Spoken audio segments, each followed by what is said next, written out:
നോക്കി ചവിട്ടി സാറേ. നേരെ നോക്കടാ കൊരങ്ങ പോലീസ്. പള്ളി പണി കിട്ടിയ സാറേ, ഇരിക്കി, ഞാനൊന്ന് നോക്കിയിട്ട് വരാം. എന്തായാലും പിടിച്ച്. സാറേ, ന്യൂസ് ടിവിയിലെ രഘുനന്ദൻ സാറാ. ആരായാലും ഞങ്ങൾക്ക് വെള്ളം ഒഴിച്ചുകൊണ്ടാണോ വണ്ടി ഓടിക്കുന്നതെന്ന് അറിഞ്ഞാൽ മതി. ഒന്ന് ഊതിയിട്ട് പോയിക്കോ. അത് ഊതിയിട്ട് പോയാൽ മതി. ഈ ചടങ്ങിന് ഒരു ഊത്തല്ലേ സാറേ?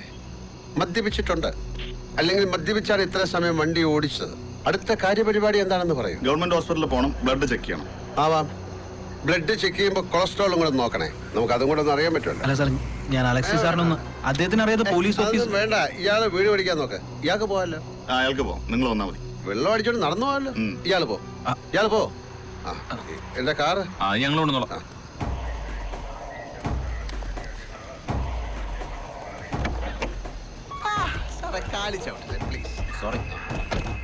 അതെ, പോലീസ് സ്റ്റേഷന്റെ നടക്കലുള്ളത് ആശാനകത്തും ഞങ്ങൾ അതന്നെ. വണ്ടി റിലീസ് ചെയ്ത് കിട്ടിട്ട് എന്താ കാര്യം? ആശാനെ റിലീസ് ചെയ്ത് കിട്ടണ്ടേ? അപ്പൊ അതെ, വേറെ വണ്ടി വന്നിട്ടുണ്ട് കുടിയന്മാരെയും കൊണ്ട്. കണ്ടാ നല്ല യോഗ്യന്മാര്. എന്നാ അങ്ങനെ ആവട്ടെ. രഘുനന്ദൻ സാറല്ലേ? ചിലരങ്ങനെ വിളിക്കാറുണ്ട്. രഘുനന്ദൻ എന്നാണ് എന്റെ പേര്. അല്ല, ഞാനേ നമ്മുടെ ഷോ ദി സ്പിരിറ്റിന്റെ സ്ഥിരം കാഴ്ചക്കാരനാ, ഫാനാണേ. അതൊരു തെറ്റല്ല. എന്താ പോലീസ് സ്റ്റേഷനിൽ ഞങ്ങളൊക്കെ കമലദളം കഥകളി യോഗത്തിന്റെ ആൾക്കാരാ. ഞാനാ സെക്രട്ടറി. ഞങ്ങളുടെ ആശാകത്തുണ്ട്. കഥകളിയും ഒരു കുറ്റകൃത്യമായോ? അല്ല, കളി കഴിഞ്ഞാൽ ഞങ്ങളുടെ ആശാന് 4 അടിക്കണം നിർബന്ധ. അത് കഴിഞ്ഞാൽ വേറൊരു നിർബന്ധമുണ്ട്, വണ്ടിയും ഓടിക്കണം. ഇന്നിപ്പോ എന്തുണ്ടായി? വണ്ടി ഓടിച്ചു, പോലീസും പിടിച്ചു. അകത്തേക്ക് ഇരിക്കാം. കമലദളത്തിന്റെ ആൾക്കാർ. കാണാം കാണാം. നന്നായില്ലടാ. അങ്ങോട്ട് ഞാനിവിടെ ഇരുന്നോളാം. സാറേ, ആ മൊബൈൽ ഒന്ന് തരുമോ?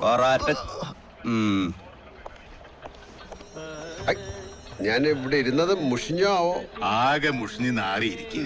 ഇനി എന്തു നോക്കാൻ? താനിരിക്കുക.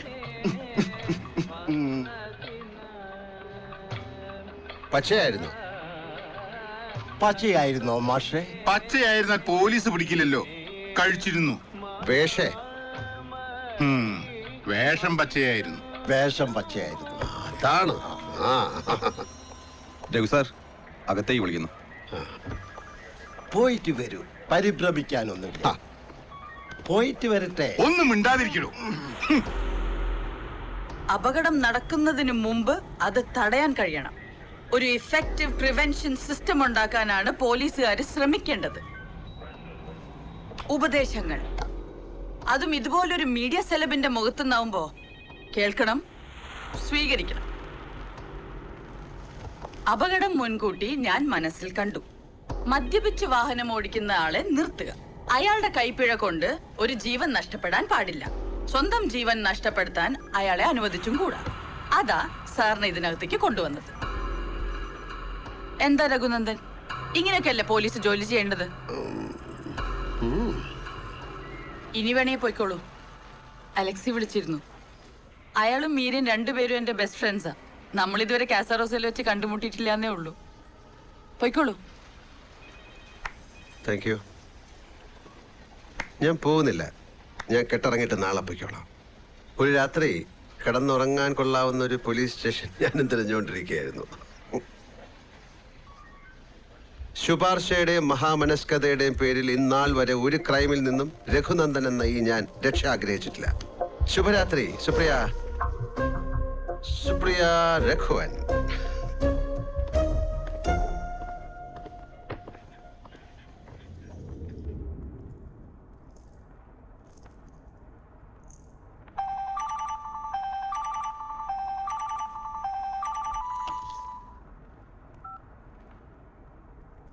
ഹായ് സുരേഷ്.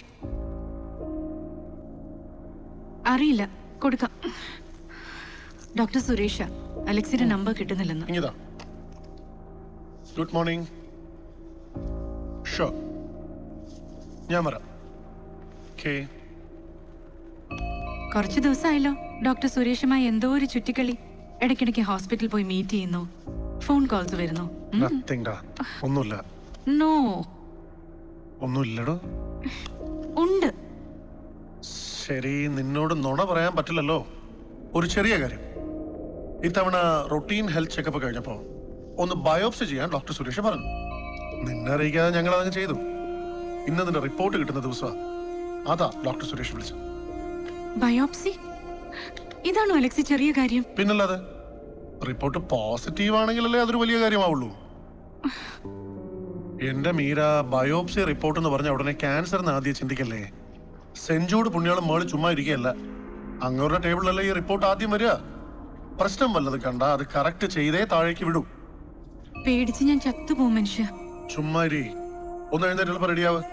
നമുക്ക് ഒരുമിച്ച് പോയ റിപ്പോർട്ടിങ് മേടിച്ചിട്ട് വരാം. റിപ്പോർട്ട് നെഗറ്റീവ് ആണെങ്കിൽ ഞാൻ നിനക്ക് തരാൻ പോകുന്ന ഗിഫ്റ്റ് എന്താണെന്ന് തീരുമാനിച്ചിട്ടുണ്ട്. നീ എനിക്ക് എന്ത് തരും? അതിനെക്കുറിച്ച് മാത്രം ചിന്തിക്കേ.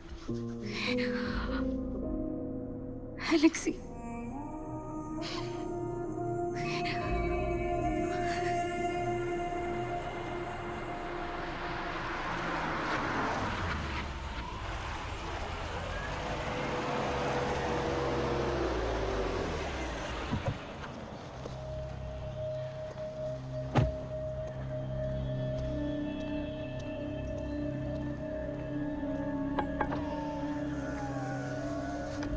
വാ.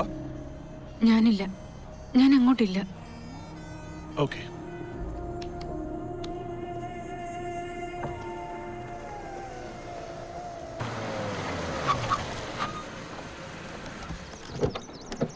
സുരേഷേ, വണ്ടി തിരിച്ചിട്ടേക്കണേ. ശരി സർ. ഇമ്രാൻ ഖാൻ, ജോൺസ, ഇതിൽ ബിനേഷ് കൊടിയേരിയുടെ പടം എവിടെ വെക്കണം? ശരി. ഗുരുവേ, നൈജാമലയാക്കും.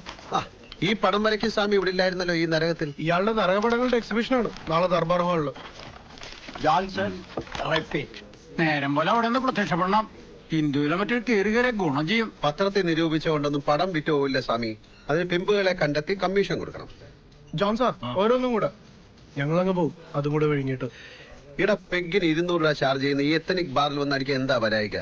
കാശ് ആര് കൊടുക്കുന്നു? ഇത് രഘുവേട്ടനെ പറ്റില്ലല്ലേ? Very good. എരന്ന് തന്നെ കുടിക്കണം, എന്നാലേ അനാർക്കിത്തം പൂർണ്ണമാവും.